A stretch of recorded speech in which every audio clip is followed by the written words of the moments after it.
বড় হয়েছে, যার যেটা পছন্দ সে সেটা করছে। সাধারণ মানুষ ভাববে, ভেবে দেখবে, দেখে যার যাকে ভালো লাগে তার সাথে থাকবে। কিন্তু আমি মনে করি নিজেদের মধ্যে কাদা ছোড়াছুড়ি না করা দরকার। আর ৩ নম্বর কথা, সিলসিলা আব্বাস সিদ্দিকেরও নয়, আব্বাস সিদ্দিকের আব্বারও নয়, কোনো পীর সাহেব পীরজাদার নয়, সিলসিলা মোজাদ্দেমান দাদা হুজুর পীর কেবলার। অতএব মানুষ দাদা হুজুরের জন্য ফুরফুরা শরীফে আসে, 5 হুজুরের জন্য আসে। এবারে দাদা হুজুরের আওলাদদের মধ্যে থেকে একটা আওলাদ নওশাদ সিদ্দিকী, আব্বাস সিদ্দিকীর ভাই, এবং আব্বাস সিদ্দিকী নিজে তার হাতে আইএসএফের দল তৈরি করে দিয়েছে। এই বাড়ির একটা ছেলে রাজনীতির দল করেছে।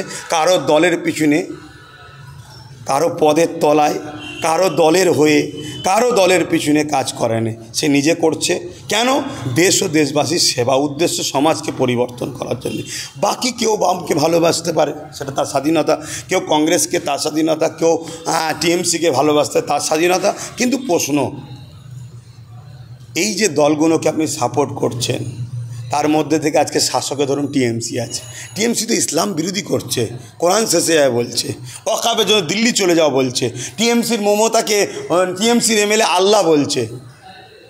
মাদ্রাসার মিড ডে মিল বাচ্চাদের দেবো না, রাস্তার কুকুরের বাচ্চাকে দেবো। তাহলে এই বিষয়গুলো আমার মনে হয় একটু ভাবা দরকার। কেন? এগুলো অন্যায়। আর হাদিস পাকের মধ্যে আছে যে অন্যায় জেনে, জুলুম জেনে তাকে সাপোর্ট করে, সে ইসলাম থেকে বেরিয়ে যায়। এই বিষয়টা একটু ভাবা দরকার। বাকি কে কাকে কি করে না করে সেটা তাকে ব্যাপার। তবে আমি মনে করি এতে সিলসিলার বিষয় যদি প্রশ্ন করে, সিলসিলার কোনো সমস্যা নেই। কোটি কোটি মানুষ দাদা হুজুরকে ভালোবাসে, 5 হুজুরকে ভালোবাসে, আজও বাসে, কালো বাসবে। কোটি কোটি মানুষ আসছে, কথা বুঝে আসছে।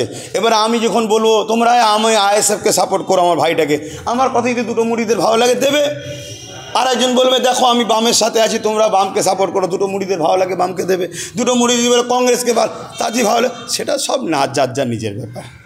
আমরা দেখতে পাচ্ছি যে নওশাদ সিদ্দিকী রাজ্যের বিভিন্ন জায়গায় বিভিন্ন মানুষের সঙ্গে দেখা যাচ্ছে, হিন্দু, মুসলিম, জৈন, খ্রিস্টান, দলিত, আদিবাসী, সেই জায়গায় যাচ্ছে যেটা শাসক দলের করা উচিত। শাসকের মন্ত্রী এমএলএ করা উচিত, সেটা নওশাদ করছে।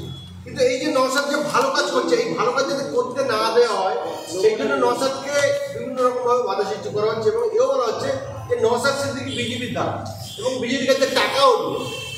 ব্যাপারটা হচ্ছে কি জানেন, বর্তমান ভারতবর্ষে বা পৃথিবীতেও চলছে, মানুষকে দাস দাসী বানাবার একটা পরিকল্পনা চলছে। গরিবদের ঘরে কৃতদাস দাসী বানাও, সেই মধ্যযুগীয় বর্বরতার দিকে যাচ্ছে। শাসকরা আজ মানুষের সুখে দুঃখের কথা ভাবে না। মানুষকে হিটলার বলেছিল এত জুলুম করো, মানুষ যেন মনে করে আমি বেঁচে আছি, এটাই যথেষ্ট।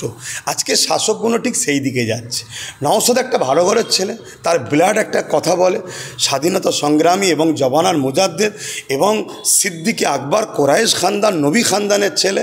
তাই তার ব্লাড, মানুষ সর্বধর্মের মানুষের পাশে দাঁড়াতে হবে, এটা ইসলাম শিখিয়েছে। সেই ব্লাড কথা বলছে, এবং তার পেটে শিক্ষা আছে, সে ডবল এমএ করেছে, কথা বুঝে আসছে। তাই তার পেটের শিক্ষাও বলছে মানুষের পাশে দাঁড়ানো দরকার। সেই জন্য সে ছুটছে, যাতে করে অসহায়দের এরা ফেরাউনের মতো গরিব বানাতে চায়। সেই জায়গায় নওশাদ যখন গরিবদের পাশে দাঁড়ায়, নওশাদকে টার্গেট করছে, কথা বুঝে আসছে। আর একটা কথা যেন কি বললেন লাস্টের দিকে, কি প্রশ্ন? হ্যাঁ, বিজেপির দ্বারা। শোনুন, ব্যাপারটা হচ্ছে কি জানেন, এই টোটাল ভারতবর্ষের দিকে তাকিয়ে দেখেন, বিজেপির দালাল নওশাদ আর বিজেপির দালাল আসাদুদ্দিন ওয়াইসি। কেন এটা বলা হয় বলেন তো? কংগ্রেসকে ভোট দেয় ধরুন মুসলিম সমাজের একটা বড় অংশ, তাহলে আসাদুদ্দিন ওয়াইসিকে যদি একসাথে কংগ্রেস লেলায়, তাহলে কংগ্রেস তো সেখানে আর ইমেজ পাচ্ছে না। তাহলে অতএব ওয়াইসিকে বিজেপি বলো, বা আরও যারা আছে।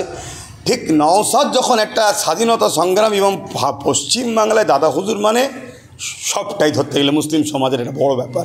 তা সেই ঘরের ছেলে যখন বেরিয়ে গেছে, তাকে যদি বিজেপির দালাল না বলা হয়, তো মুসলিমদের ঘরে যে আমরা সবাই লুটেপুটে করে খাই, তাহলে তারা তো চলে যাবে। আর বিজেপি প্রমাণ করো, বিজেপি বলো, যাতে মুসলমান ভয়ে বলে বিজেপি রে। আর বিজেপিকে মুসলমান সে বাচ্চারাও ঘৃণা করে, এজন্য বলা হয়। কিন্তু এনআরসির বিরুদ্ধে আইনটা করছিল কে? এনআরসি করতে চেয়েছিল কে? বিজেপি। তার বিরুদ্ধে কেস করলো কে? নওশাদ। ওয়াকাফ আইন করছে কে? বিজেপি। তার বিরুদ্ধে কেস করছে কে? নওশাদ। তারপরে কি বলে, এনআরসির বিল ছিঁড়ছে কে? আসাদুদ্দিন ওয়াইসি। ওয়াকাফের বিরুদ্ধে কেস করছে কে? আসাদুদ্দিন ওয়াইসি। ঠিক দেখুন, ওখানে ও যাতে কোনো দাড়িওয়ালা মুসলমান ছেলে যেন একটা দলের নেতৃত্ব না দেয়, এরা গোলাম হয়ে থাকুক। এই যে একটা মুসলিম ছেলে সর্বধর্মের মানুষকে নিয়ে দেশের সেবা করতে নেমেছে, মানুষের শিক্ষা স্বাস্থ্য সংবিধানের অধিকার দিতে নেমেছে, এটা কোনোভাবে মেনে নিতে পারছে না। কথা বুঝে আসছে? আপনাদের পরিবারের অনেক সদস্য বলছে যে আইএসএফের ছেলেরা দাঙ্গা বাঁধাতে চাইছে এবং আইএসএফ হচ্ছে বিজেপির বিডি এবং ফুটবল শরীফকে অশান্ত করার চেষ্টা করছে। আপনার এক ভাই, তিনি ভোটেও দাঁড়াতে চান, আপনার এক ভাই, তিনি এখন শাসক দলের একটা পদে আছে। যাক, আমি পরিবারের বিষয়ে বেশি কথা বলা পছন্দ করিনি, তবে এত বড় যখন ইলজাম দিচ্ছে, আমার ওই ভাইকে বলবো আপনি জনগণের কাছে মৃত্যু হচ্ছেন, একটু বুঝে বুঝে কথা বলেন। মমতার ডোজ খেয়ে, মমতার টনিক খেয়ে আপনার সন্তানও বড় হচ্ছে, হুজুর হবে, তাহলে আপনার সন্তান কি যেন জনগণ না বলে চিটিংবাজের ছেলে। একটু বুঝে বুঝে কথা বলবেন ভাই, এইটুকুই বলবো।